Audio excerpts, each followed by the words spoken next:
Wait, you might have just gone out of it.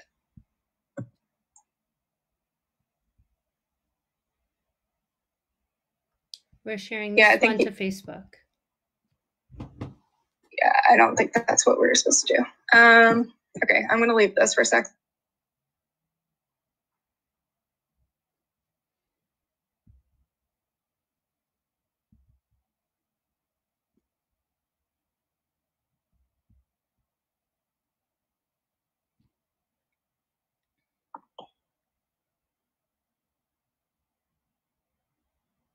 I'm going to play some music. I'm already out of water. I mean, you'll get some. Okay, cool. I feel like very Solange. I feel like that's my aesthetic right now. And that's what I'm just gonna summon that. Yes, that is the vibe. I've really been like, you don't understand. I listen to her newest album like every day. Like I have to binge, stay flow, like, you know. Mm-hmm. I like how it's like a chill turn up, you know. I can't, oh, you know, go use that one. Amazing. I'm lit. Are we live? Are we live with the public? I think we are. Live with the public talking about Solange. I'm just gonna play. I mean, that sounds like a great intro to me. Like, why not start with, you know, I appreciate Solange and everything she's done for me. Mm-hmm. I like how it's like a chill turn up, you know? I can't, oh, you know, go use that one. Wow. I can hear myself. Are we live? Yeah. I think we are. Live with the public talking about Solange. I'm just gonna play. I mean, that sounds like a great intro to me. Can someone mute them? So I feel like I can hear me. Oh, maybe I think it's Karen. I think I can hear you. Sorry, Karen. All right, cool. Wow, we're live. Wow, look at that. That was an adventure, y'all. I was like, okay, you know, this is gonna be easy. We're good, like boop, boop, boop. And it really wasn't, but you know, we're here, we're back, we're alive. Wow, great. Okay, I'm just gonna like get into it because I know we lost time and I want to be respectful of everyone's time. So first things first, I do want to do, before we really get into the readings, I just want to do like a land acknowledgement. So the city of Boston is on stolen land, like all of the United States is stolen land, and the city of Boston in particular is on the land of the Wampanoag tribe. And so I want to, before we go any further, I want to pay respect to the individuals who have lost their lives to colonialism, and I want to really honor this space and just take a little moment to just say thank you, we see you, and thank you for like existing and like holding this land, but also like hopefully one day you'll get that land back, and hopefully I want to see what that looks like. So I just want to acknowledge that before we go any further. Thank you so much for bearing with us, and thank you so much to all the staff behind the scenes who got this all together. I appreciate you all so much. So I'm just going to get right into it, into the reading. So first up in the series, we're going to have George Abraham.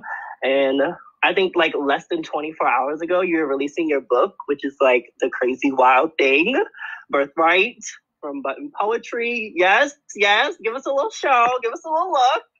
Cute. Yes. And I can't wait to, you know, get like the second reading after it debuted. That feels so great. It feels so great. So I'm just gonna read your bio.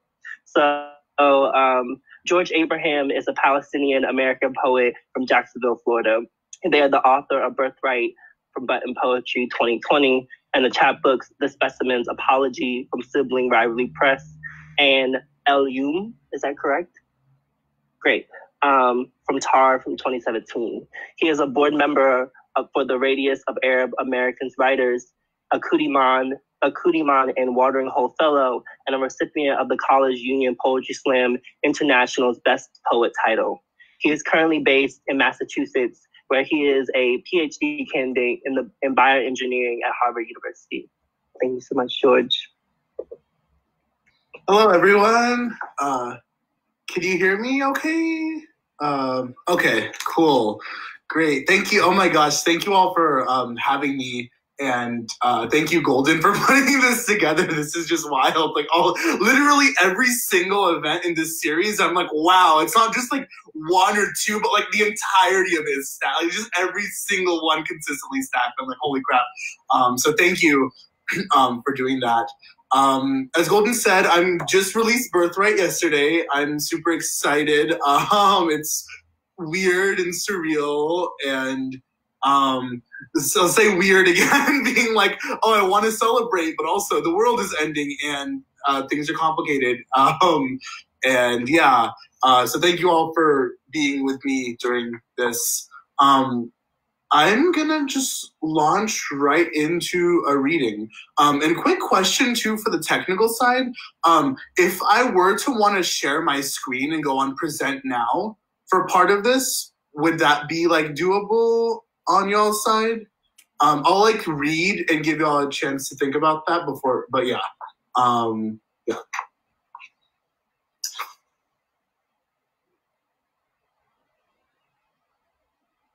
Adaptation portraits, strange cartographies.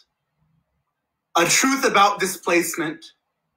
Most of my ancestors lived unremarkable lives. Before he was my grandfather, he was a boy who laughed at echoing hand farts with his cousins, mocked Shakespeare in all his silly English in school, pissed off all the teachers between cigarette smoke. Nabil remembers it like this. Instead of getting jumped, he beat up all 8 of the older boys who cornered him on the playground. And that's the story of resilience before Palestinians woke up in a different country. Not all of us were kicked out by brute force and iron boot, though all were displaced.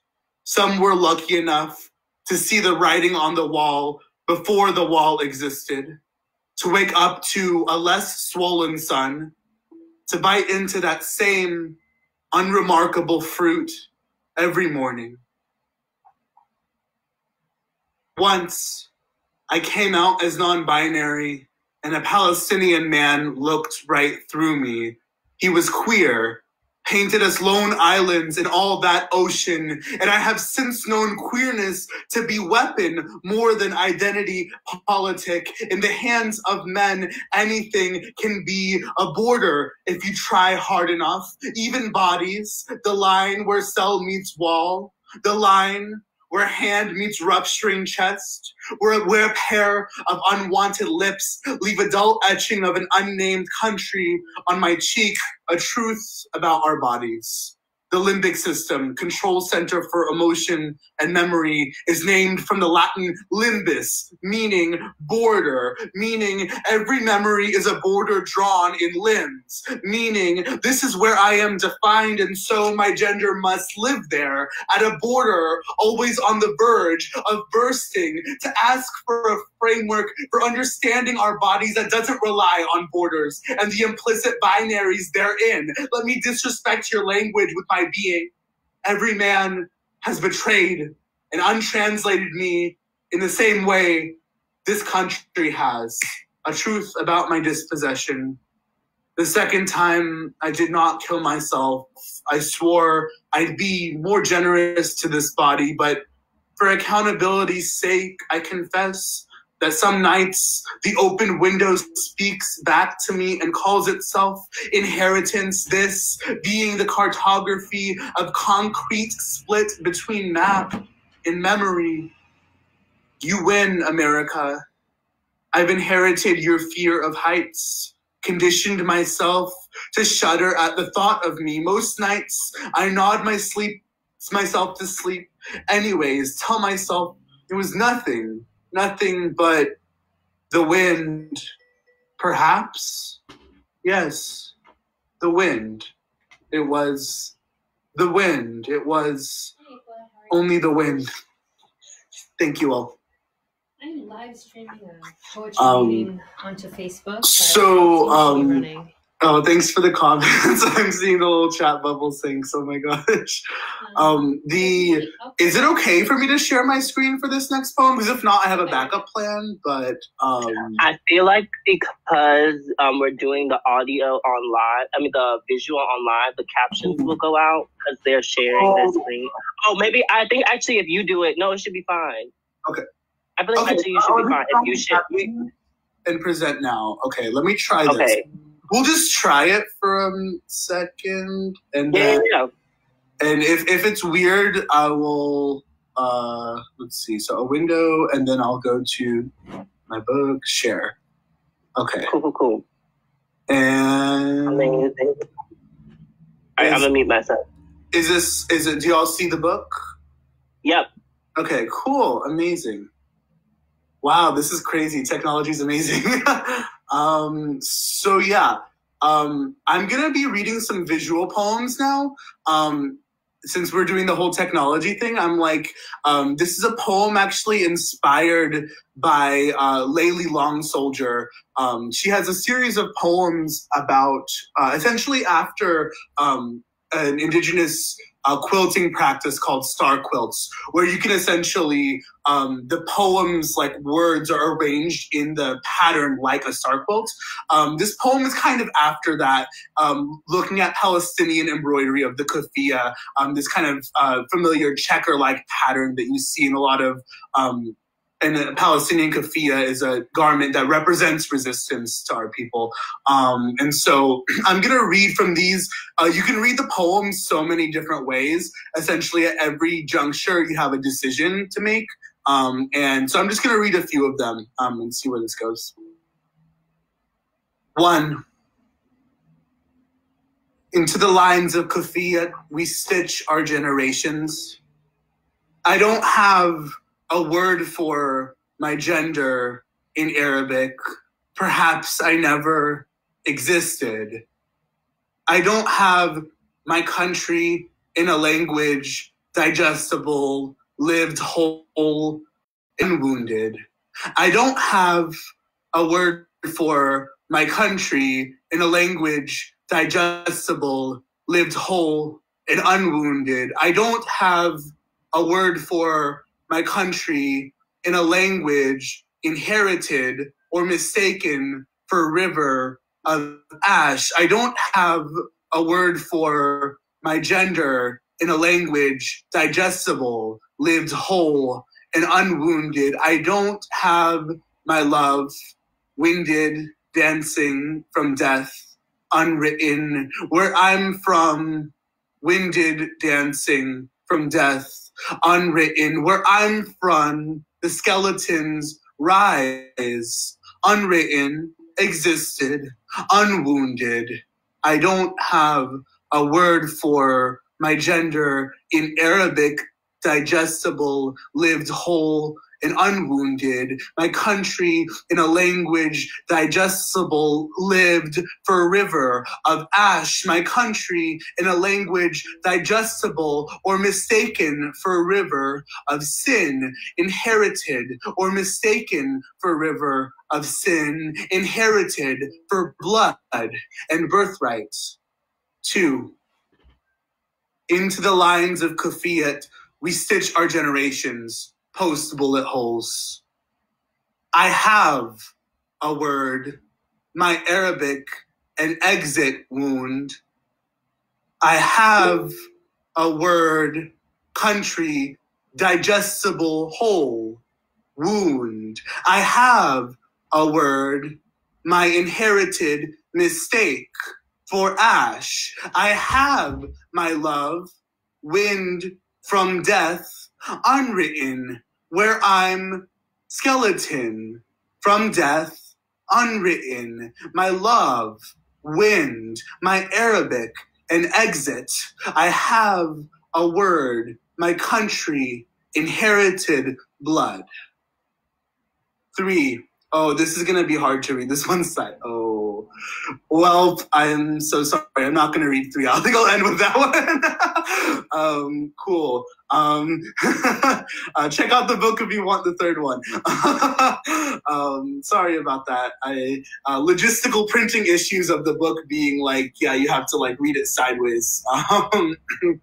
But thank you all so much. I think I'm just going to read one more poem, if that's okay, and hand it over to, I think Katie Tariqa is next.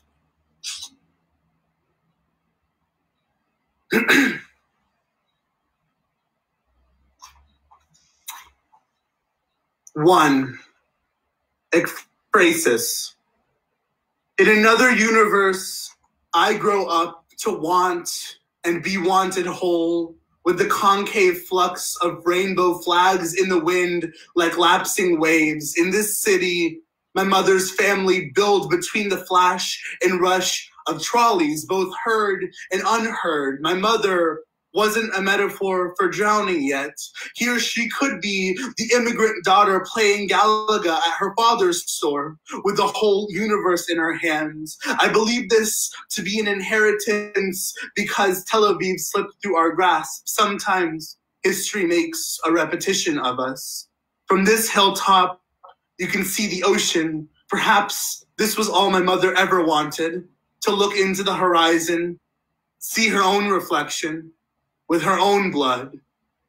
2, on mirror skylines. Somewhere I could inherit safety and not at my own expense. The flags of stolen nations rippling in synchronous bloodfall, themselves a sanctuary above bellowing earth. The story goes, on this mirrored shoreline, my mother illuminated between counted and dirt-stained quarters from which she was displaced, lost country, forgotten mountainside we cannot escape. We plant into another land, uprooted. Sometimes we make a repetition of history, consume the whole skyline to survive another day without drowning, brute, unbridled, and not among the waves, shimmering, indistinguishable amidst the refracting light. 3, ekphrasis on mirror skylines. In another universe, I grow up somewhere I could inherit safety, to want and be wanted whole, and not at my own expense. With the concave flux of rainbow flags, the flags of stolen nations ripple in the wind like lapsing waves in synchronous bloodfall. In this city, my mother's family build themselves a sanctuary between the flash and rush of trolleys above bellowing earth, both heard and unheard. The story goes, my mother wasn't a metaphor for drowning on this mirrored shoreline, yet here she could be my mother, illuminated, the immigrant daughter playing Galaga between counted and dirt-stained quarters at her father's store, from which she was displaced, with the whole universe in her hands, lost country, forgotten mountainside. I believe this to be an inheritance we cannot escape, because Tel Aviv slipped through our grasp. We plant into another land uprooted. Sometimes history makes a repetition of us. Sometimes we make a repetition of history.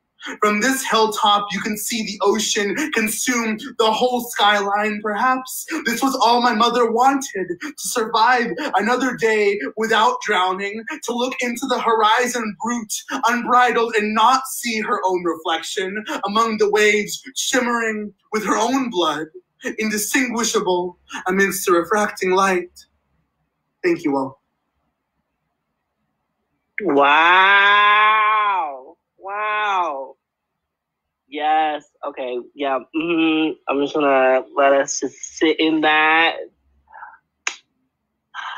Okay. So I just want to say before we just jump in, I love how vivid, like, I feel like one thing I really love about your work is how vivid the images show up, not only in the writing, but you think about form in ways that like pushes what like poetic images can do.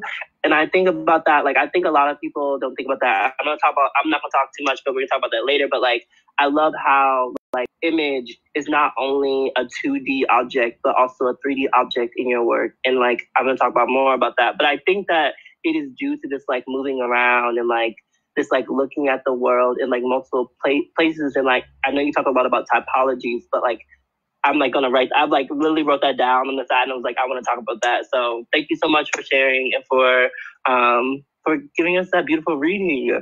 Oh my gosh. Just for the folks, yeah, of course.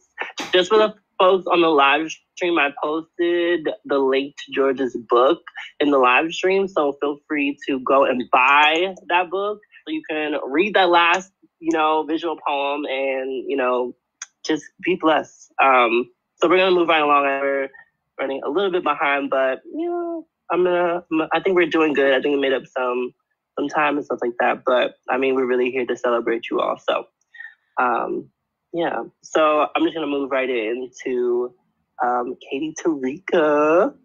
So,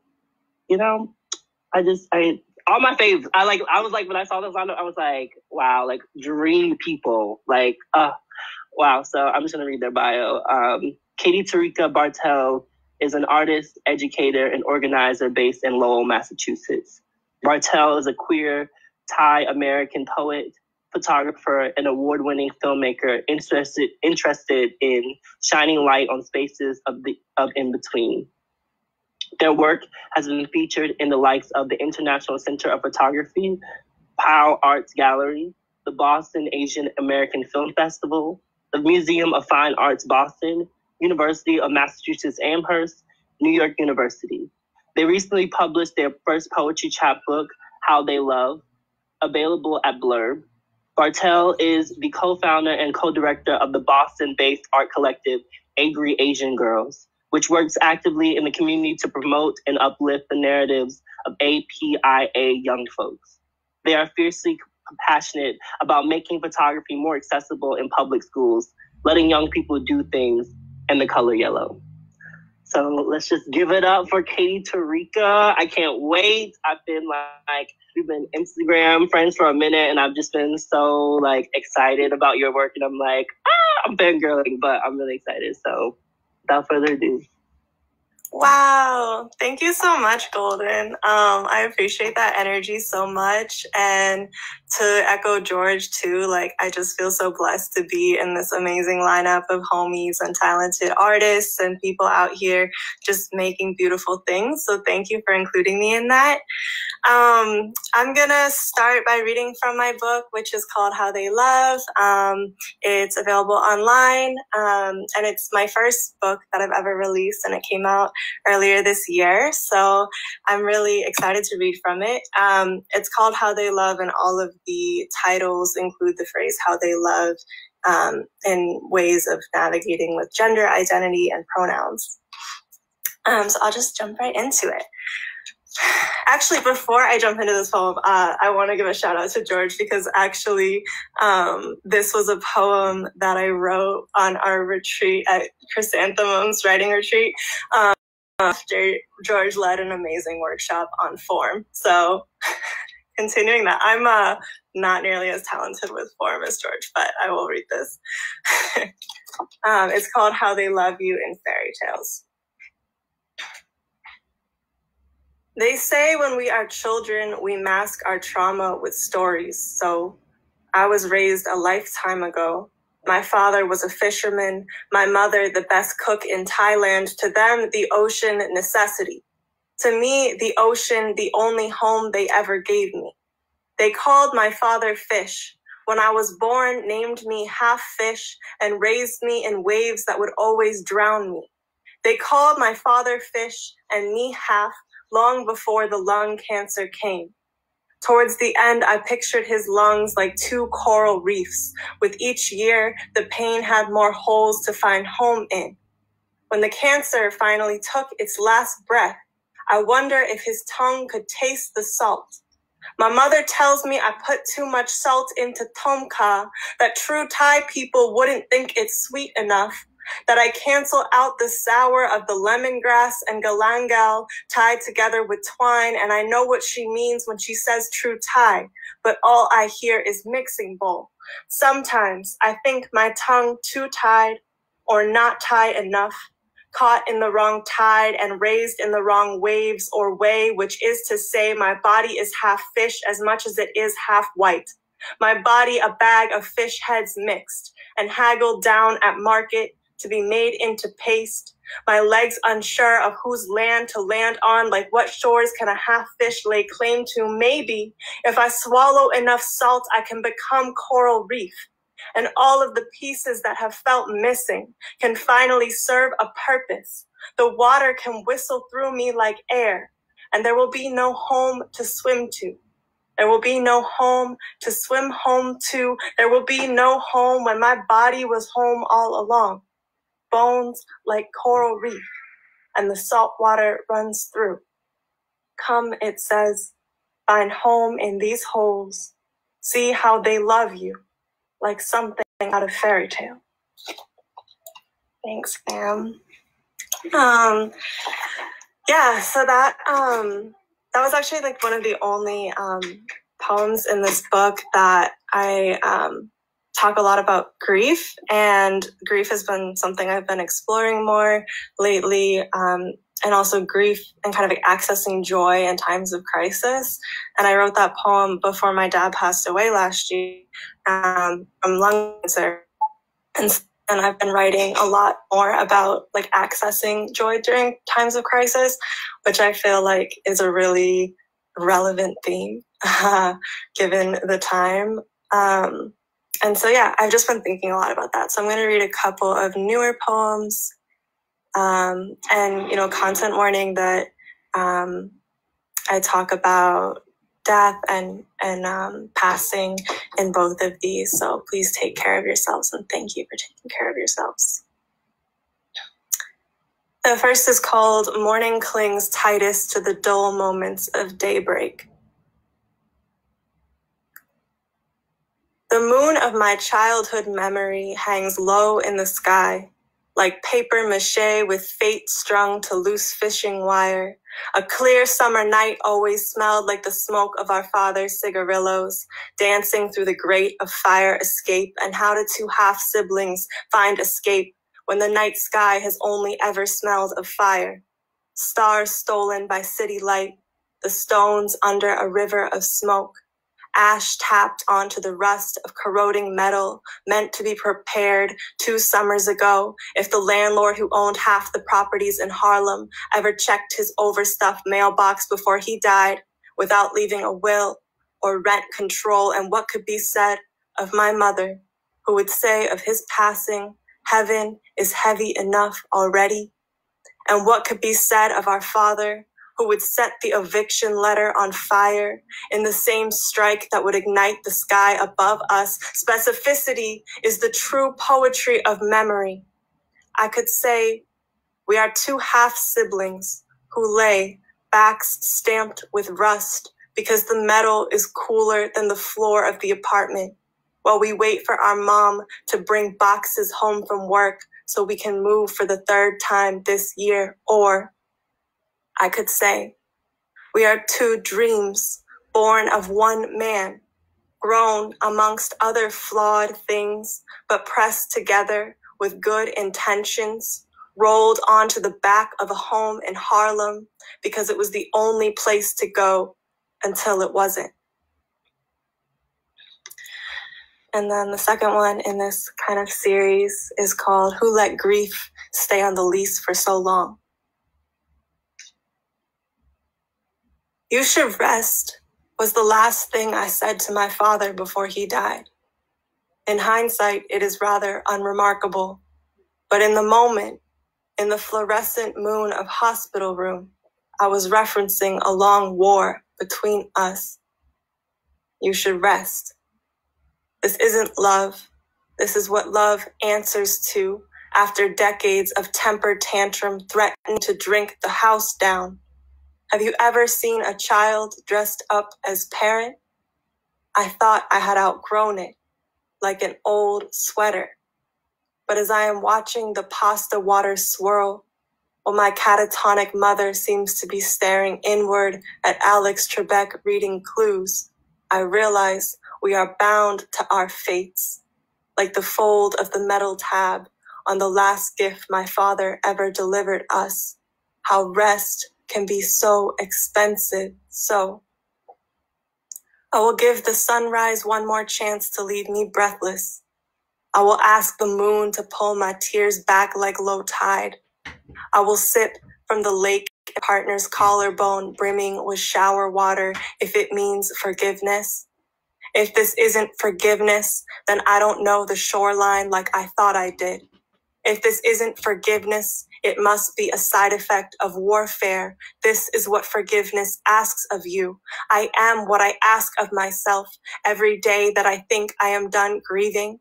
I set a timer like it's a loaf of bread baking, like the bread will ever get to break, like my oven isn't already on fire, like grief isn't a beggar who has blood honeyed me broken. There is no thief like that which steals only the good memories and leaves the moments of rage like leftovers on the kitchen counter, on the nights I cannot find rest, on the nights I am starving for anything to love. Thanks, y'all. Wow, I'm living for this group chat, to be honest, since I can't hear anything else. It's the quietest poetry reading I've ever done. I just have one more, and then I'll pass it. Wow, that was so good. Just to add a little audience. I could be your audience now, but wow. Okay, I'm looking back. Thank you, Golden. I need the audience, to be honest. That was so incredible. I was like snapping so hard. I was like, okay. Wow. I was like, I'm an Aries, so I need an audience for everything. I can't just read alone in my room. Oh my God, happy season. Thank you. Thank you. Thank you. Again. Aries rising, so I guess I count. Yes. Honestly, all fire signs. Shout out to fire signs. Okay, I just have one more. Content warning on this one that I don't know. This is a new one. The content warning is just excessive use of the word bitch. So I don't know if you have kids watching or anything. It's a draft. It's between titles. There's two titles. One is I am so sick of the term women X. Can y'all just call me bitch because I know you want to? Or petition to make bitch a non-binary term. Okay. I name myself non-binary, but I will still feel most woman when women are telling me to. And it's funny because my best friend hops on a mic and calls me a non-binary bitch. And have I ever felt more seen than this? And this is not a pep talk so much as it is a poem. So the poem goes, I name myself non-binary, but I still walk these streets and hear, yo, bitch. I'm in a group text with my besties like, bitch, what's good? They remove all the girl, lady, miss, queen, goddess from their mouths, but they leave a non-binary bitch. For me, a bitch is bitch, a loud in bed bitch, bitch like my mouth, bitch like a house so loud all the relatives are over and everyone is fighting to be heard. I name myself non-binary, but this history will not escape me. To the point I am beginning to wonder, did becoming less woman make me more bitch? I shave my head and they call me savage. My mouth seems somehow louder now. My mouth a weapon, bitch like a knife. Anger pours out of my cutthroat, which is to say it must kill to be a bitch. And it does. We know it does. So as I release womanhood, let me reclaim bitchhood like any good spell binding, like any good anger. When you are too angry, they will become your bridge and name you water. So in the language of survival, drink up, bitch. Paint our cheeks in the colors of our ancestors. All bitches know anger like war paint. When your name is a trigger you did not ask for, anger pours like faucet, like salt crash and monk's prayer. When the world thinks you angry, thinks you looking for trouble, when in reality, anger found you long before the first time a man ever called you bitch. Found home in a bed of hot rice, in the skin of bitter mango. You learned bitter from your mother. So the first time your father calls you a bitch, you will peel your skin back in search of home. A war no one could have prepared you for. But this is not a pep talk. This is a poem. And the poem goes, you tried to be strong, but they called you angry. The poem goes, you started a movement and they named it Uprising. The poem goes, you found home in your own skin, only for them to convince you it was a war zone. And what is it? To float above war like water, to get a good look at both sides and name yourself neither, to grow unbecoming into the deepest parts of you, claim no side, as in, if there's a binary, I'm not it, bitch. Thanks, y'all. That's all I got. Thank you for having me. Yes. Holy crap. Wow. I'm so Wow, I wasn't ready. I thought I was, but I wasn't. I like, what? Like, I think you said the one line that jumps out to me right now is the image where you're saying, like, I'm above water, or like war levitates. Yup, that one really. I see you. You're like, yep, yes. Wow. Thank you so much for sharing that. Thank you. I feel like I need to just like learn how to not be so shook after each of y'all read. So I'm just gonna be like working on my cues, but I really just be like, damn, like what's? Thank you so much. Okay, so wow, another. It's just like bangers after bangers. You know how you got your like favorite playlist on and you just keeping like bangers like that. I'm so honored. So next up we have Zenaida Peterson. I'm going to read their lovely bio. Okay. So, Zenaida Peterson, Button Chapbook Contest finalist and author of Breakfast for Dinner and Other Blasphemous Things, published by Pizza Pie Press, is an organizer, a house plant gardener, and a Black non-binary poet from the South currently thriving in Boston, Massachusetts. They are the founding director of Feminine Empowerment Movement Slam, FEMS for short, an all-ages radical poetry slam centering marginalized people and celebrating the feminine. They have competed in 5 and coached 2 national poetry slam competitions, placing in the top 10 each time. They are prepping apocalypse by learning to make plant medicine, engaging in restorative justice and farming. Outside of community work, they spend their time recruiting and doing with the Quaker Voluntary Service. The current project is spending each month of 2020 and conquering a different fear of theirs. And without further ado, my bitch.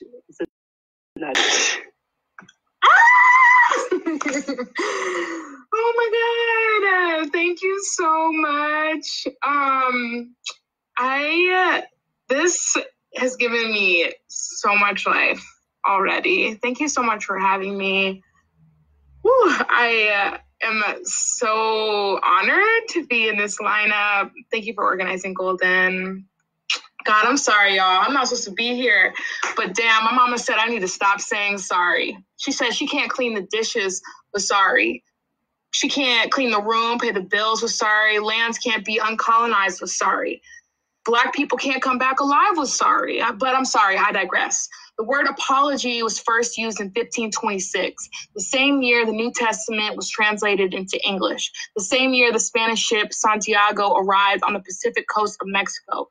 Found in a letter to British courts, here is an apology for the defense of the French king. Shakespeare, a poet, was the first person on record to use the word apology as a means to regret one's actions. Before, it was used to justify actions. I said I'm sorry so many times yesterday, I disappeared. But what I meant was, I know I'm supposed to know how to not be an inconvenience by now. Here, take this and this power away from me. Black people in my life have taught me the proper response to watching someone disappear before you is shock. Is to pull someone out of the water, say stay 5 feet 7 inches, stay here. What I have learned from white people is that you can watch them grow when they take things from you. Literally, their esteem, bank accounts will grow and they will prison industrial complex you into sorry. I said, I'm sorry so many times yesterday. I disappeared. And what I mean is, I'm sorry for being so loud, for being so here. Merriam-Webster says if you encounter an apology anywhere in the 16th century, chances are very good the word is indicating a defense or justification. And sorry, but sometimes I think language doesn't change that much. Like this, I'm sorry, isn't an apology at all, but a defense mechanism. But me begging, staring blankly at the descendants of colonizers watching their defense like it's 1526 and they're rewriting the Bible bland, justifying colonization. I'm sorry I ever listened. I'm sorry if I ever made you feel entitled to my groveling. I'm sorry if I ever let you think any of this was yours, but truly, honestly, I'm sorry to me for taking this long to realize the bitter around forgive me is poison when the thing you are apologizing for is staying alive when they wanted me choking on my words and buried. Thanks for your silent claps. Ooh, I haven't done a show in a minute. This is so fun. Okay. Yes, this group chat is amazing. My bag ripped and I sewed a word. Auntie is crying about her aged body being a burden. I said a word. The food made it and threw up a word. My ex-girlfriend made me feel unlovable around my neck. She put a sterling silver word. The soil is poison.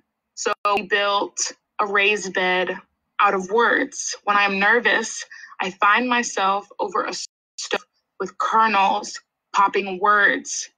A girl didn't ask, and so she wasn't worth a word. I couldn't disappear, so I breathed, but I stopped band-aiding words. I found myself at the bottom of a bottle of words. The river made clean again, soaking with words. Thanks. I'm gonna read a poem that I wrote yesterday at the Femme Slam open mic. We meet every first and third Tuesdays, sometimes the fifth Tuesday. And you can find out information about that open mic on Instagram, Twitter, Facebook. Yes, shameless plug. Those little spinny wing things that fall gracefully from the trees, brown and veiny, looking like half a bug, half a heart, severed plain. They buried themselves in the yard and the earth got cold. And then the ancestors called the sun back, demanding to pay less rent for more apartment, and the tulips popped. And the grass is half fallen, helicopter back to life, green and unfurling. Two wings stuck together, growing from the same roots, like they were so sure about this kind of love. I have a hard time understanding what happens outside of the yard, understanding how viruses and God can be so invisible and everywhere. In secret, I wonder what falls from their trees. While pulling weeds, my roommate says they grow into those spinny trees. We have to take them out of the raised beds hovering over our sour lead-riddled earth. In secret, I imagine what it would look like if they all survived. I lie in the grass talking to my boss about isolation, and this is our check-in, wondering how we'll fall. Thanks. Okie dokie. So I'm gonna read a couple of older poems.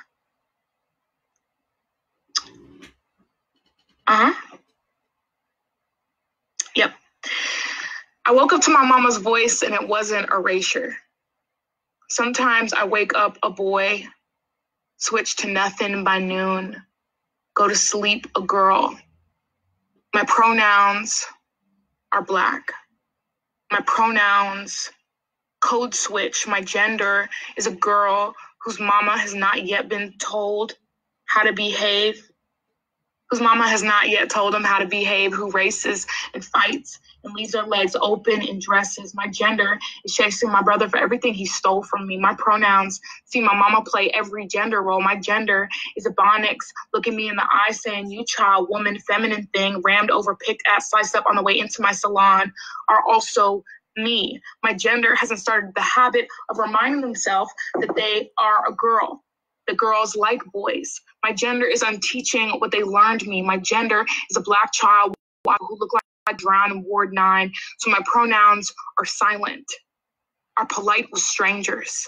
My pronouns avoid the police. The Black of me wants to survive long enough to have an identity politic. How do you go from being a slave to a gendered thing, from a mule to a person, and expect gender to function the same across race? My gender went to my mama's alma mater, a woman-centered college in a city that gentrifies people of color to the margins. They tried to do the same to my gender. No one asked me my pronouns. Whiteness asks Blackness why they could not transition from sugar plantations to beauty pageants more gracefully. My pronouns and I lay in bed together and we don't know how to fuck, but my gender, so pretty in all of those dresses, flinches. My pronouns understand the significance of the Mason-Dixon in the Southern summertime. They are the belle, the peach, the yes ma'am they need to be. And it does not render them invisible the way it is supposed to. I know how to survive myself. My pronouns are my mama and every other Black woman calling me girl. My gender sees themselves in the calluses of people who call me lovely. My gender loves my body so much it sticks to me under all of these clothes. In between my legs, there's a non-binary brown love letter written to the multitudes of me. My pronouns start every poem by my mama who don't want to hear about the things white people taught me anymore. I tell her white people didn't teach me how to be brown, how to overcome, how to gender. Mama, my body taught me that. Our ancestors taught me that. You taught me that. I watched you.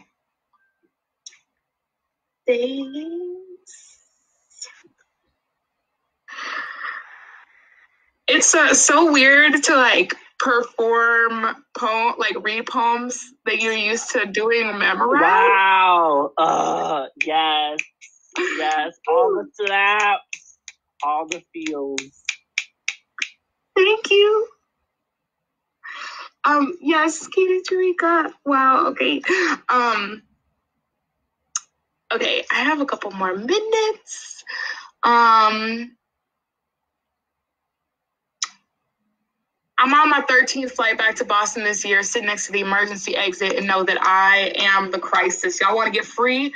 I ask all the sleeping people in the night sky. I could open this door and just, sometimes even in the sunlight, I think about cars curling. The devil was in my tea leaves this morning and I poured another cup. I really, really love being alive most days, even when it means closing my eyes to everything on God that's trying to strip my bones from my body. It makes me wonder what it would be like to not have to live in a minefield of tragedy trying to kill a Black queer body. But you know what really gets me? What really fucks me up? When I stop being afraid to jump, to fall, when the fear of heights don't even bother me no more. Thank you.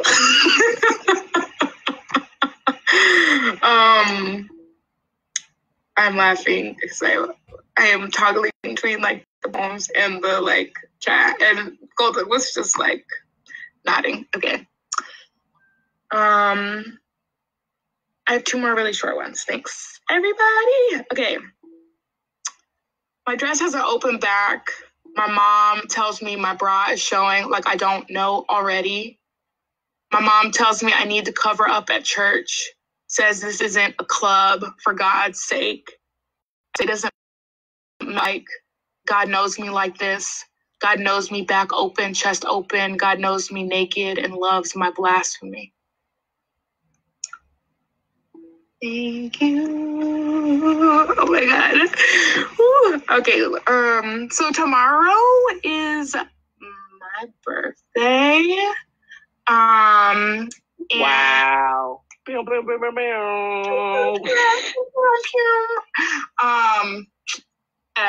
And this is the story of how I got my name. They don't ask me about my brick footing, Why my bones breaking so often in introductions, about my pronouns, dirty mirrors, or what the fuck I'm doing in this body, a girly fire, a tall, gawky boy femme, then want to know my name, and then again how to pronounce it, 7 letters placed together like the ingredient of a spell inside a cauldron of me. Telling they, them, my pronouns, and expecting them to use them feels like asking for attention, feels like making they, them uncomfortable, confused, like a political act of mattering out loud. Feels like introducing me with my bird call and I found myself. Unnecessarily intimate, as if my spelling wasn't an invitation into my ancestry. They, them want to know where I come from, how to spell it, where my mother found me, as if I didn't whisper to her who I was in womb. I am many things. My name, Zenaida, the feminine for Zeus, god of war. My pronouns are what I call me. I don't need a birth certificate to exist, to be this queer, this named. I tell them when my mother read my name, that swole out of a Portuguese page-filled novel, she also wanted to hear me out loud. It was the first time I kicked, and I never stopped introducing myself. Thank you, everyone, so much. Wow. Thank you. Also, wow. Yeah, I don't know how to not be shook in between y'all sets. Thank you so much. Also, almost happy birthday in like less than a couple of hours. What time were you born? What time were you born, Zanetta? Do you hear me? Oh, they don't know. Oh, okay. No, it's fine. If you gotta look it up, it's fine. I was having a hard time with the mute button. I was born at 10:28 p.m. Yeah, if somebody's trying to look up my math around my birthday. Okay. Yeah, they're searching for you. They're searching for you, Sam. Cool. Thank you so much.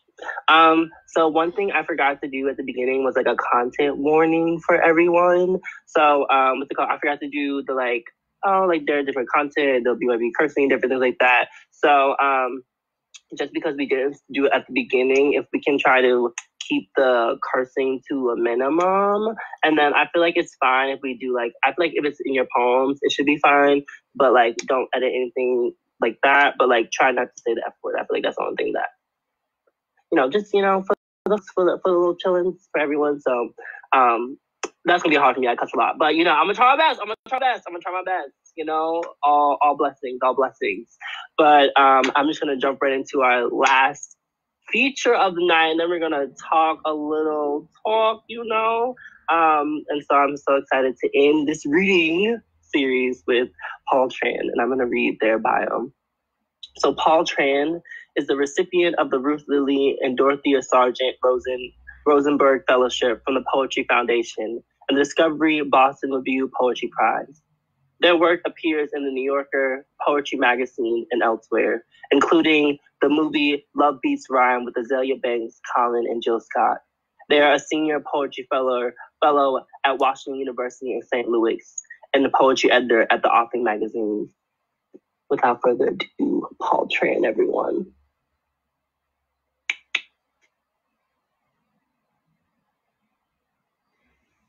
Thank you so much for having me. There's a spring storm happening right outside, so when the windows are banging, just know that's what that is. Elegy with my mother's lipstick. I climbed down to the beach, facing the Pacific Ocean, where torrents of rain sure the sand. On the other side, my grandmother sleeps soundlessly in her bed, her aoyai of the whitest silk. My mother knew her mother died long before the telephone rang, like bells announcing the last American helicopter leaving Saigon. Arrow shot back to its bow, long distance missile. I know she would fly home if she could. She works overtime instead, curls her hair with hat rollers, rouges her cheeks like Gong Li in Raise the Red Lantern, and I'm her understudy, hiding in the doorways between her grief and mine. I apply her foundation to my face, conceal the parts of me she conceals, puckering my lips as though kissing a man who would love me the way I want to be loved. I say all their bewitching names aloud. Twisted rose, fuchsia in Paris, irreverence. I pick the lipstick she would least approve. Wrap a white towel around my waist, dance for hours in the kitchen, checking my reflection in a charred skillet. I laugh, her laugh, the way my grandmother used to laugh when she was alive, when she taught me how to pray from the Q-Dai-B, when I braided her hair in the unbearable heat, my tiny fingers weaving each silver strand into a fishtail, a French twist, each knot, another child she never got to name, another child buried somewhere in the barren plot of her, where she locks away the image of her only children locked away. I'm sorry, mother of my mother. Immortal Buddha with 1,000 hands, no child in our family stays a child their mother can love. I've been thinking about my mom a lot. She's like my best friend. She calls me every night at 9 p.m. And the last poem I wrote for her confronts the fact that in childhood, she didn't save me from the things that my father did to us. And I accuse her in that poem of should have saved me. And the other day on the phone, she asked when I was coming back to California from St. Louis to help her during the pandemic. And I said that I wasn't. And it hit me that I'm making choices not so different from the choices she made, you know? That sometimes we refuse to save the people we love. And I don't really know what that means. And I don't really know what to do about that, except maybe read some poems for her tonight. And so this next one is called Scientific Method. And it was one of the first poems I wrote for my mom. In the 1960s, there was the scientist Henry Harlow, who at the University of Madison, Wisconsin, separated baby monkeys from their mothers and put them into one of two chambers. In the first chamber, the infant monkeys had a mother doll made out of wire and a bottle of milk. In the second chamber, the infant monkeys had a mother doll made out of terry cloth, or the cloth of towels, and no milk. And he found that the monkeys in the first chamber could not be reintegrated with their families. They hated the sight of another moving creature, even though they were adequately nourished. Whereas the monkeys in the second chamber were starved, but so much craved the touch of another. And in this time of isolation, that's sort of how I still feel. Separated from those I love. And so this poem is in the voice of the monkeys. Scientific method. Of course, I chose the terry cloth surrogate. Milkless artifice, false idol. Everyone, I'm told, has a mother. But my master bred me in a laboratory, his colony of orphans, rhesus macaca, mulatta, old world monkeys. My matriarchs ruled the grasslands and forests long before white men like him weaned their whiteness and maleness from our chromosomes, slashed and burned our home, what they once called the Orient, French Indochina, Vietnam. Master, like a good despot, besotted and dumbstruck, dying to discern the genesis of allegiance, the science of loss and love, nature versus nurture segregated me at birth from my maker, her pelt still sopping with placental blood, and in a chamber where he kept track of me, his pupils recorded my every movement, my every utterance, hoping I might evince to them some part of themselves. But I wasn't stupid. I knew famine. I knew emaciation.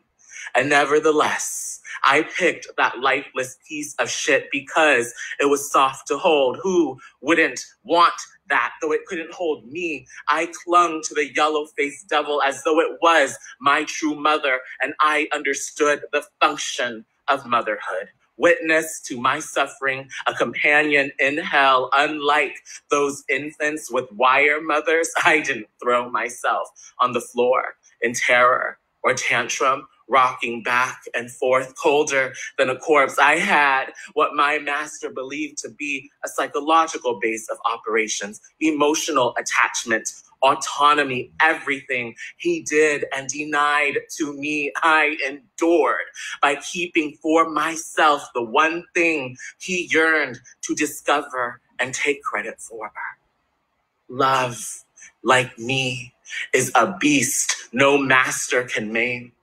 No dungeon can discipline. Love is master and dungeon, so don't underestimate me.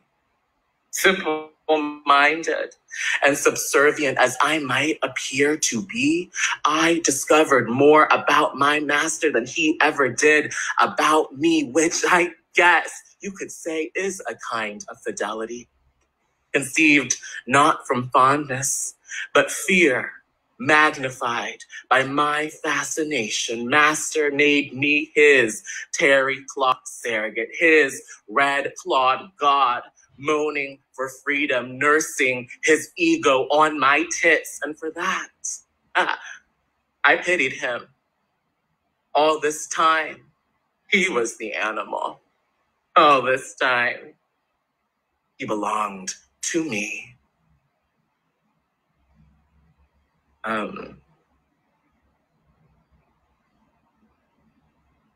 Yeah. This next poem comes from a painting called Judith Slaying Holofernes by the artist Artemisia Gentileschi. I was molested in childhood by my father, and after that I said it wouldn't ever happen again, and then it happened again. And I spent a lot of time blocking that memory out, both of them, in order to live what could possibly be a life. And I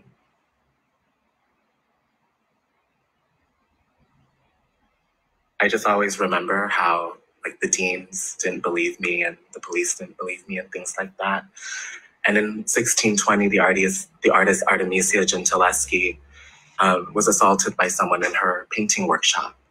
And she was one of the few women of her time to go on public trial against her assailant. And I just thought that was the coolest thing. And so in the painting, in Judith Slaying Holofernes, it's the story of an Assyrian army that invades the village where Judith lives. And in order to enact revenge on behalf of her people, she and her maid goes into the tent of the general, seduces him, and then beheads him. And so this is a little bit of that. Judith Slaying Holofernes. I know better than to leave the house without my good dress, my good knife, like a crucifix between my stone breasts. My mother would have me whipped for that. She'd have me kneel on rice until I shrilled so loud I rang the church bells. Didn't I tell you, she would remind me, that elegance is our revenge, that there are neither victims nor victors, but the bitch we envy in the end. I am that bitch. I am dogged. I am so damn not even. Death wanted me. He sent me back after you sacked my body, stacked our headless idols in the same river where our children impaled themselves on rocks. I exit night. I enter your tent, gilded in a bolt of stubborn sunlight, my sleeves already rolled up.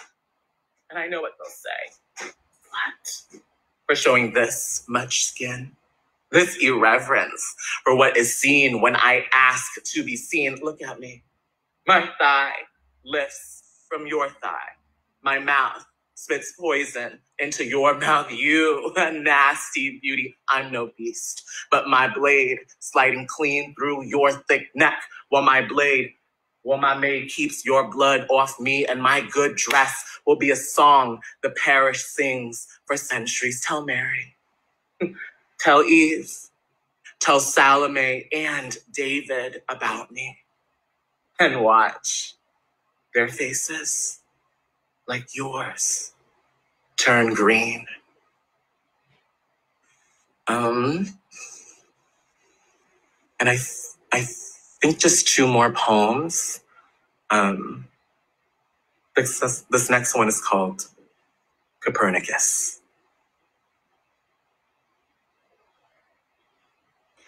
Who doesn't know how doubt lifts the hem of its nightgown to reveal another inch of thigh before the face of faith? I once didn't. I once thought I was my own geometry, my geocentric planet, spinning like a ballerina, alone at the center of the universe, at the command of a god, opening my music box with his dirty mouth. He said, "Let there be light." And I thought I was the light. I was a man's failed imagination. Now I know what appears as the motion of heaven is just the motion of earth, not stars, not whatever I want.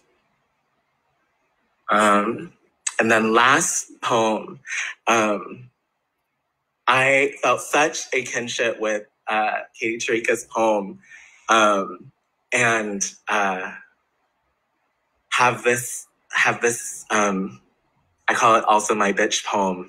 And it came, first part came as an assignment because when I moved from New York to St. Louis to do my MFA, I was very convinced that I was a narrative family poet, that I was here to write the stories of my mother and how she left behind an entire country and her entire family and everything she knew to give us a new life. And I learned very quickly that I didn't know what it really meant to want to do that. And I learned really quickly that I didn't really know what it meant to write poetry either. And I had an assignment that was based on sound play, where I realized that I hadn't ever really paid attention to music in poetry, and it sang to me in a different way. And then the second half of the poem really came together when I was in Chicago with my sisters, Sinez and Franny, and we were about to leave the hotel, and Franny says to me, "Your eyebrows are hella fucked up, and we can't leave like this." And so I was like, "Excuse me?" And so she takes out her tweezers, and I had to put my whole life in her hands. But I wanted to share this to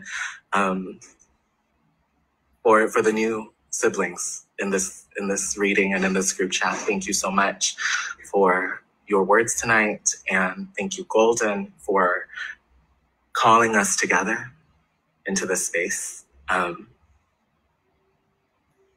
It's about the Santa Ana winds, which comes through Southern California in the fall and sets everything on fire. Yeah. The Santa Ana.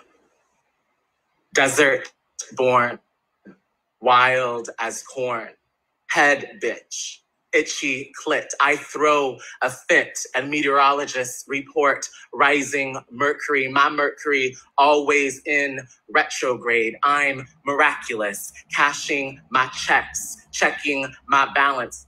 Oops, overdraft, override. I die every time I'm touched. Everything touching me explodes with flames. Everything got the hots for me. I'm flamboyant.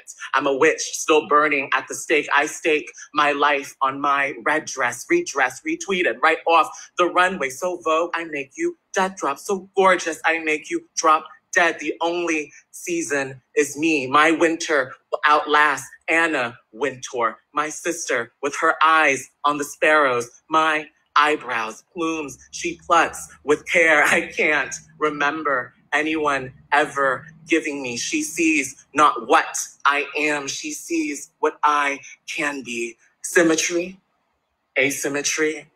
I know I'm you, G-L-Y. I've got no alibi, but to my chosen family who chose me. I'm the most beautiful bitch in the world. Behold my bitch face, my bitch glare, my bitch hair, my bitch nails, my bitch toe nails, my new bitch brows pockets.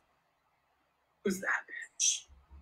That bitch, that's me looking at myself for the first time. My sister taking a step back, a step forward, this angle, that angle.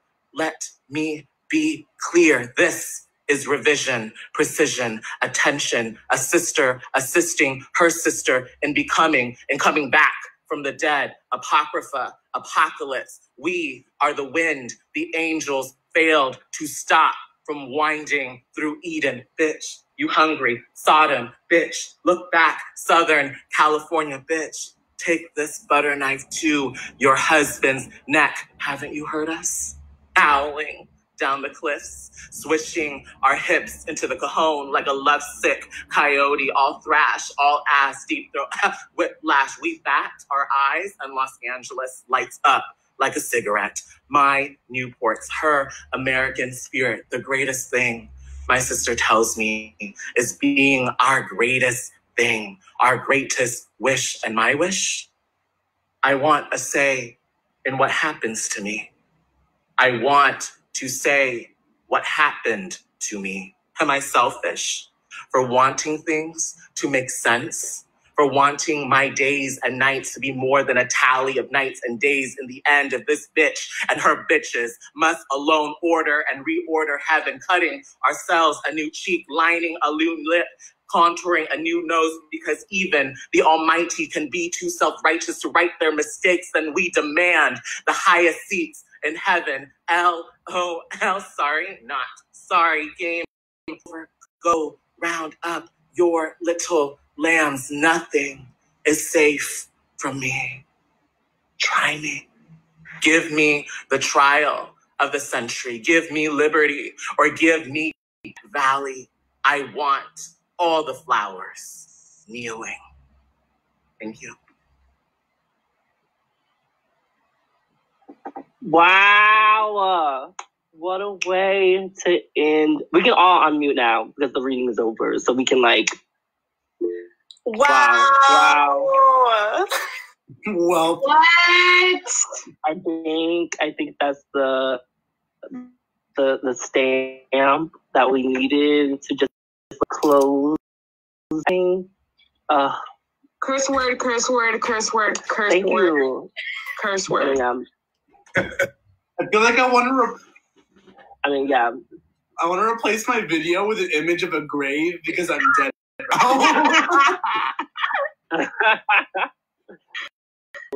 Good. Wow. Okay. Wow. I'm just gonna let us get ourselves together. But I don't know. I feel like your poem in the place that I was thinking about so much is not only is like I think a lot of throughout all of y'all's work, and like what that piece in particular did for me is that like one, reclaiming a word that has been used against like queer and like femme people specifically, and also doing like I loved how you opened up with that piece about you and Franny, because I was thinking about when like starting this reading and putting together y'all together, specifically on Diaspora. I think there's so much like that has happened that is like negative. Obviously, that has happened with Diaspora. Like people have been forced. Like Diaspora is the forceful removal of things. So normally it's attributed to people. In countries or land or spaces. So, but one thing that I think you talked about is like how you create family or chosen family networks, like how you have navigated that and created that, and also what does that bond mean? And I kind of just want to like maybe start there, especially because we're all like so like spread apart now, and we can talk about like how y'all are like reforming these communities or just like reaching out to folks, but how has like in this conversation of like searching for community networks, but also just like day-to-day networks in your like personal life, how has that been in like a lot of y'all talked about like different family interactions that you have had, and like I think a lot of non-binary or trans people go through these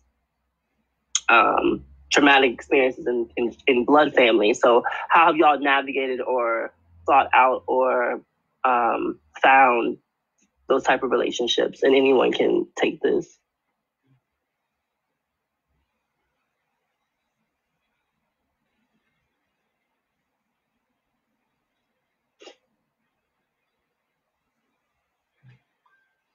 Can you ask the question one more time?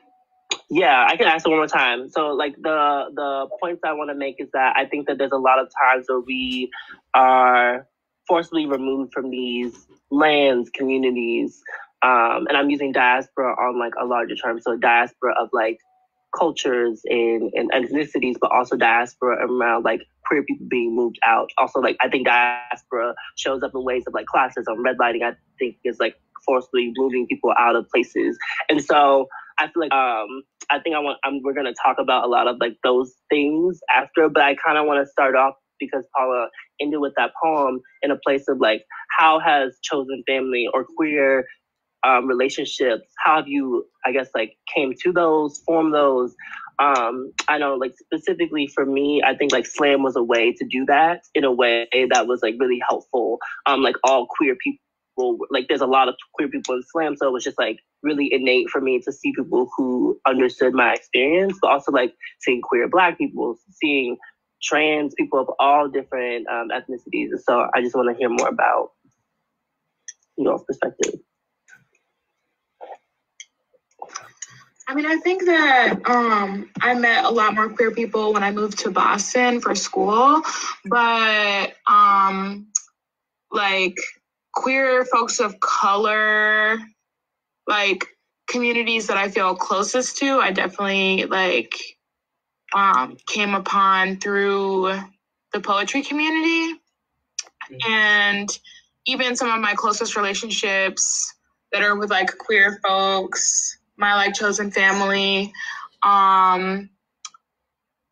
feel like they're also peripherally involved in the poetry community. So I think that like community organizing and like creative artwork organizing has like definitely brought me into like having chosen family that is like supportive and life-giving. Mm-hmm. And one thing I thought, just before I think Paula, I think that was interesting about like Katie, Tariqa, and you, Zenaida, specifically like organizing these specific organizations.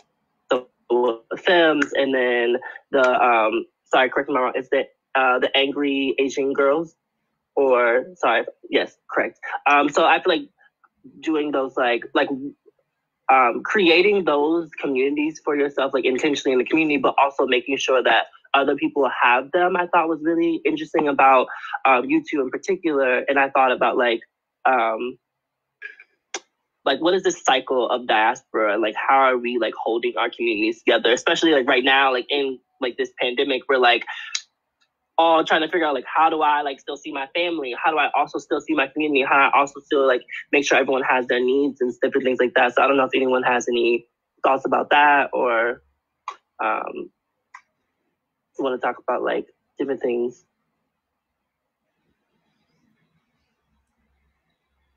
Yeah, I can respond. I think so. Kind of, I think to echo a little bit of what Zenaida just said is that I definitely found more queer, trans, non-binary folks of color when I came to Boston, but not immediately. You know, I think if anything, I was seeking more like an LGBTQ community here that when I first arrived, that I thought I could maybe find in college circles or like the poetry community. You know, I was coming from New York at the time, and I think what I found was that it was like hella white dominated in Boston, and this was like 7 years ago, and I think we started Angry Asian Girls 5 years ago almost now, out of kind of a need, right? Like there just weren't a lot of queer Asian American and Pacific Islander folks organizing,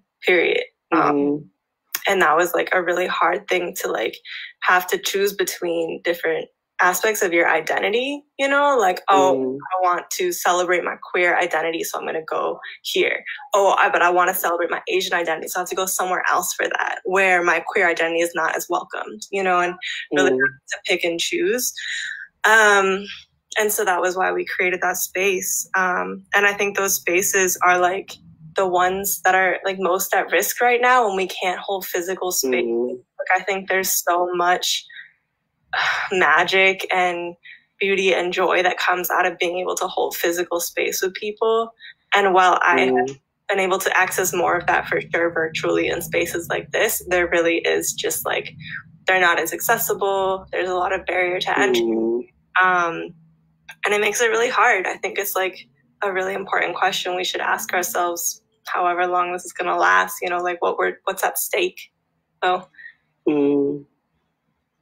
I can. Go ahead. Oh, sorry. I was going to say, I just like to bounce off that too, because I think that for me, my first, I guess the only time I was able to like be queer in some sense was when I left home and when I left my proximity to home, and in college. And then it was like a little trial period when I moved out, and was in first month of college where I was like, oh, can I like be out? Like, you know, and then I was like, oh, well, I'm lying to myself. I need to stop. And it was interesting. And then like that happened, and I had my whole like, oh, I'm excited. I can be, you know, publicly queer for the first time ever. And then I was like, I immediately slipped into resentment, like very soon after, with like, I don't know, the queer culture at like, I mean, Swarthmore being a small, like private, like liberal arts school with like, I don't know, people were just sitting here wanting to talk about like, I don't know, like dyeing their hair and shit. And I was just like, well, let's talk about colonization and like queerness and like, but I'm also like, I don't know. And I oscillate back and forth because I'm like, no, I do want to have a space where I can talk about like, yeah, like queerness in our hair and like queerness and like, you know, how like queerness and kink and queerness and other things. And like, but like what was missing from all those conversations was a politic and a anti-colonial politics specifically. I found that outside of the like mainstream queer community. I mean, I feel like 99% of people at Swarthmore are queer, but as a result, it's kind of like I had to find that out like elsewhere. And I found that like, honestly, for most of my time in college, most of the people who I felt the most comfortable with weren't even necessarily queer identifying people, and were people who were like more similar to my experience, even though they weren't. Which is like a weird contradiction to grapple with, but I don't know. Thank you for sharing. Yeah, I think y'all each brought up specific points that I've been thinking about. What does it mean right now, like specifically in this like in this moment right now, like I was like, it's like, how do you get like I guess like I'm trying to figure out like how do you get back, I guess like quote unquote was on track. And I feel like we did a social justice and like type of like organizing like talk about talk in one of our artist in residence meetings. And so, and then one of the things we talked about is that like the before can't be the normal after. Like what like this pandemic has like changed the world. And also that like specifically like today with like Bernie Sanders, Trump now, the presidential race, like the world is like consistently changing, but it feels like we're like stagnant in this moment, like as like mobility wise right now. And I think that like for a lot of people, this like type of like stagnant isn't something that's new necessarily. That like this like disenfranchising of like the medical industrial complex and like different things like that isn't new. And I guess and this is just like an open-ended question for anyone, is like how do you all feel about doing this anti-colonial work or writing stories that are envisioning talking about the past of colonialism? Like how do you all get back to that after this, or how are you working through that now? And I can repeat these points just because it was a longest question, but basically like in this pandemic, like the world is changing and like the election year is upcoming, and how do we is there a change that needs to happen after? What does that look like? Or how are you changing, I guess, your art practice or the way you organize currently and looking towards the future?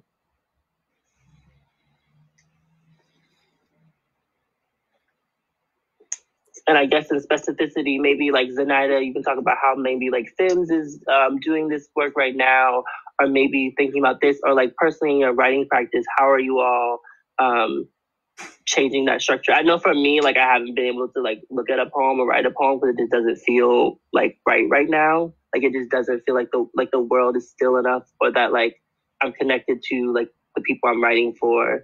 And maybe I've been like pivoting a lot. So I guess like has anybody experienced that like pivoting, or just like you can just be like, I'm not doing shit, like I'm not doing anything, or like nothing, and like, or like how does that, because I've heard a lot of that from the community. It's like I'm actually not going to do anything, and that's like what like radicalism looks like for me. Like I'm actually going to just like send money to the people I can, and like actually like just like go off the web. Like maybe the world needs silence, and that totally is a valid answer too. Yeah, I think that I teeter-totter between like being like super engaged in like what's happening locally and nationally, doing mutual aid work, like checking in on community, and like going to the other extreme of like finding real ways to ground. Have been like more disciplined in like yoga and meditation practices, and like being connected to spirituality during this time. And I think in terms of like my organization, we are like being really super patient with ourselves for that exact reason, that like, yeah, there's a lot of things that we like want to be doing or like said that we would be doing right now, but like every day and at different times, people are like being hit with grief, and they're like, okay, I'm sitting in the reality of this moment right now, so like I can't, and I'm like totally chill, I'm not, I'm gonna go do something else, and then I'm hit with grief, and there's just like there's waves, and we're not all like sitting with the new reality at the same time. And I feel like I've been creating a lot of this mostly in the kitchen and not as much like poems and stuff. Retweet at that last point.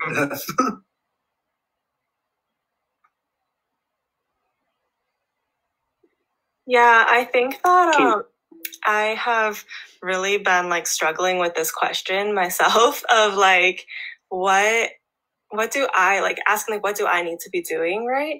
But also like, it's hard to not think about what it all means for everyone. But I think that to a little bit echo what Danaida's saying is like, we are all going through this like consistent trauma and grief collectively.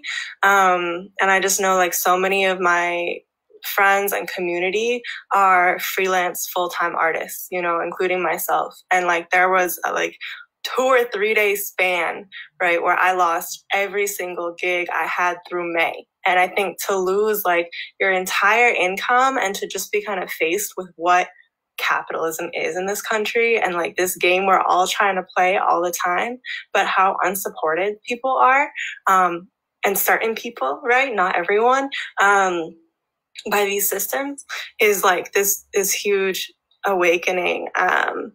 And, you know, I just feel for like so much of my community that has experienced an enormous amount of loss in the span of like a few days. I think was how it went for most artists. You know, it's like as soon as the schools canceled out here in Boston, I lost 90% of my gigs. You know, they were all in schools. They're all teaching. They're all photo gigs for Boston Public Schools. And I think I find myself now kind of grappling with like, thank God I'm a poet. Like, thank God I can lead workshops. I could do virtual shit and like make money that way. But like, is that the mentality that I should have, you know? And what is it to kind of just pivot into another form of capitalism to kind of keep myself afloat? When, you know, when there's so much that our government should and can be doing. That's all. I just find myself like spiraling and really trying to like focus on these lighter ways. But I definitely really feel the vibe of like signing off of social media, like supporting people in the ways I can. Cause it's heavy, you know. I think we're all just going through a lot right now. Yeah. Thank you. Yeah, thank you so much. Yeah, it's tough. And I think that this moment is like, I think like this was what this series was created in part by like this, like, I was like, I had this position and like literally I like the world just stopped for my community. And like, I think the thing that you talked about that I really resonated with is just like this feeling of like trying to figure it out day by day. And I think that that's something that a lot of people are doing, and like especially communities of color, the intersection of communities of color and queer individuals. Like, yeah, like a lot of people have faced income deficits, but I think what I've seen be really healing is like people aren't stopping these conversations, right? Like I think that like right now we're like channeling that energy to have conversations that are real right now, to be like, what does this moment mean? Like, how can we pause and figure out how to just like be in community, but like I feel like I see it in a more intentional way right now, and I feel like it's forced people to do that. And I think the question a lot of people have been asking is like, well, why couldn't you do this before? Like, why couldn't, when a lot of people have been asking for these same aids, these same really like justice work, like right. And I feel like yeah, I feel like that may be a good point to stop. I want to be able to respectful of everyone on the live stream and respectful of everyone's time. But thank y'all so much for like sitting here with me for the last 2 hours and for reading and for sharing and to just like talking about narratives that are super important. And like I know that when I like created this series, I was so like ecstatic just for the people who are going to be there. I really feel like, you know, with the shares and everything, I think it's so lovely that everyone can like witness you all and like hear your work. But I think that for me, it was really about like just hearing from you. And I'm so grateful for your time.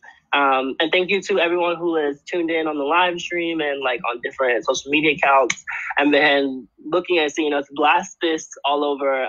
We really appreciate it. And I believe this will be uploaded after the live stream is done to the Facebook page, so it will forever live there so people can still view it, and hopefully the audio and the closed captioning work for everyone. But I think that's a good wrap up. Oh, thank you. Oh, thank you. And lastly, I won't forget is thank you to the Mayor's Office for Women's Advancement and the City of the Mayor's Office for Arts and Culture. It's so amazing to bring you all together. So thank you so much. Thank you all. Thank you, everyone. This is amazing. I am so happy.